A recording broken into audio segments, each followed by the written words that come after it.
Hi, it's Jen Maleka, the Holistic Health Boss, your functional diagnostic health practitioner and expert. And my question for you guys this week is estrogen dominating you? So if you are maybe struggling with stubborn weight, acne, low libido, restless sleep, and possibly struggling to build muscle, these are just some of the common characteristics when estrogen is dominating the body. And estrogen doesn't discriminate. It's just as much of an issue these days with both men and women. My husband is a perfect case in point as we talk about estrogen today. For the majority of his adult life, he was able to manage his body weight with the simple calories in versus calories out equation. And when the scale started to tip, he was able to always just cut back on his food take and exercise more to get his weight back to where he liked it to be. Now, that was until estrogen actually took control. The older that he got, the harder it became for him to manage his weight through diet and exercise. And one day that equation literally stopped working altogether. Not only was he not able to lose weight, but he had actually stepped on the scale and gained weight despite all of his efforts to work out harder and to monitor his food intake like it had always worked in the past. Now, for somebody who's an engineer and a scientific-minded guy, this scenario was totally mind-boggling. He had applied the equation of calories in versus calories out, and it did not produce the outcome that it was supposed to and that all of us had been told that it would. Now, there's a million things that I could say about the broken calories in versus calories out equation, which you can read more of on my blog that I did a while ago, but let's stay focused on estrogen for today. Now, there was obviously something more at play keeping my husband from managing his weight. So we set out to run the right type of hormone test and to collect some clues to figure out what was going on. So clue number one is that there was a possible genetic predisposition that he had. A few years ago, his mom had been diagnosed with the type of estrogen-driven cancer called ER2. Now, about 80% of all breast cancers are ER positive, meaning that the cancer cells grow in response to estrogen. Now, clue was number two was we did a dried urine test for comprehensive hormones called the Dutch test, and it revealed that some of the estrogen metabolites, estrone and estradiol, were very high outside of the functional range, and even though testosterone was in range. Now, these values cannot be seen on a blood test, so they had been routinely missed time and time again for my husband. My husband had a classic case of underlying estrogen dominance that was basically keeping him from being able to lose weight in the traditional type of ways. So what is estrogen dominance, you might be asking, well, in men, it's usually determined when estrogen levels are relatively high in comparison to testosterone, meaning that testosterone levels could be normal or low and estrogen is high relative to whatever that testosterone number might be. Now, in women, it's commonly evaluated based upon the ratio of estrogen to progesterone, but as it is with men, estrogen dominance can also be evaluated when comparing testosterone to estrogen in women also. So in general, when estrogen levels are relatively high in comparison to other hormones, that's not good, and it could mean that there's estrogen dominance going on. Now, I too fell victim to estrogen dominance back in the day. My weight climbed by 15 pounds. I broke out with acne for the first time in my life. I had painful and heavy periods. I didn't sleep great, and I couldn't keep my emotions under wraps, all because estrogen had taken over my body. And I'm almost certain that estrogen was a big part of the tipping factor towards my eventual diagnosis with Hashimoto's. So this week, I want to dive into a little bit more detail about what contributes to estrogen dominance and what actions that you can take in order to keep estrogen under control or to get it back into control if you've already tipped the scale a little bit too far, possibly. So let's dive into this. The good news is that estrogen dominance doesn't happen overnight, basically. It is most times preventable and reversible. in the cases that I've seen. But if estrogen gets out of control, it can definitely lead to more health issues beyond just stubborn weight, acne, and pain in the ass periods that women might experience. Estrogen dominance can also contribute to things such as hormone-driven cancers like the ER2 breast cancer that I mentioned earlier, autoimmune conditions such as Hashimoto's like in my personal case, yeast and bacteria overgrowth such as candida in the gut, which can lead to more chronic inflammation and dysfunction. So how can you keep estrogen within its normal playing field? Making sure that estrogen doesn't start dominating the field means tackling it from a couple of different angles that I want to go over with you guys this week.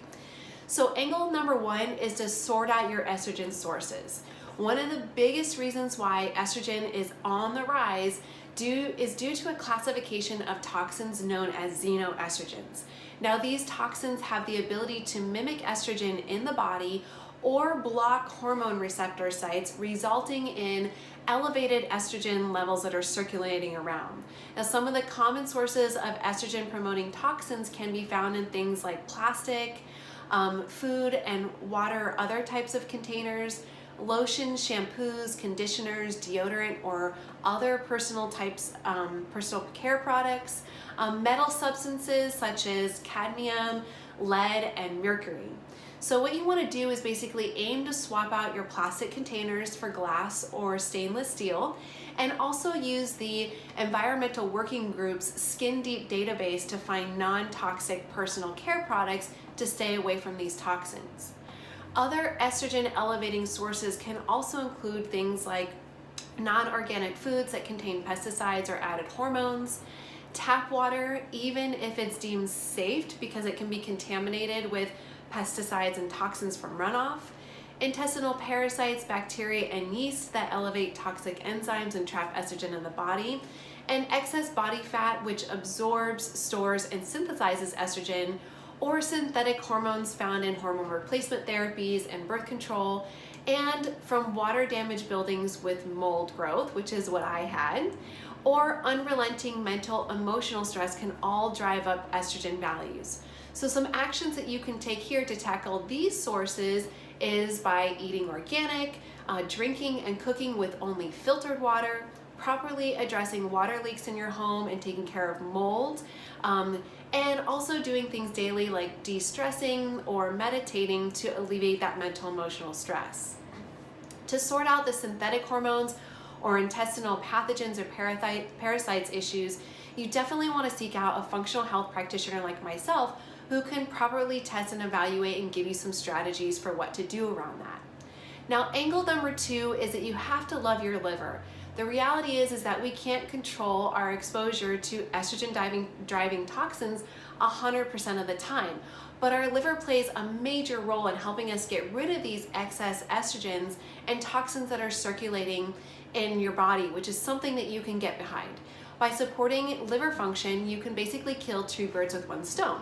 You can eliminate toxins that you've been exposed to that might raise estrogen levels, and you can help the body to excrete any existing excess estrogen.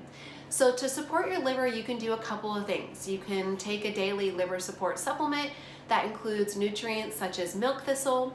You could eat naturally detoxifying foods more regularly, such as beets, grapefruits, lemons, and dandelion greens.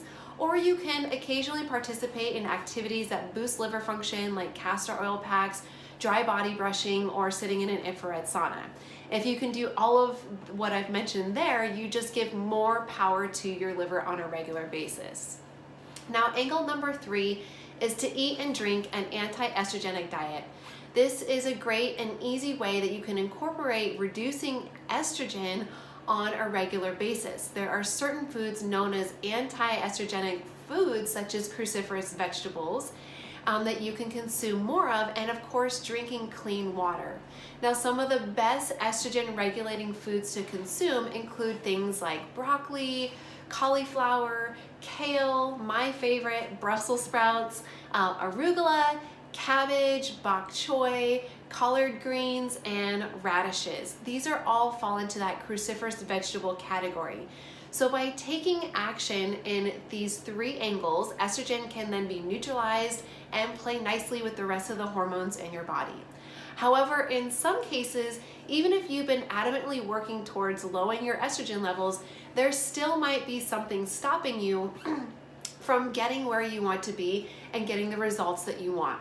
My husband was another perfect case or scenario of this. Even after months of taking action to reduce estrogen, his levels only moderately decreased. And it certainly wasn't for lack of effort, but what we figured out was that there was a genetic predisposition that became more clear. Remember, I mentioned before about clue number 1 in his history was his mother's family history of estrogen-driven breast cancer. So we were able to correlate his family history with the clues on repeated test results to see this genetic standpoint.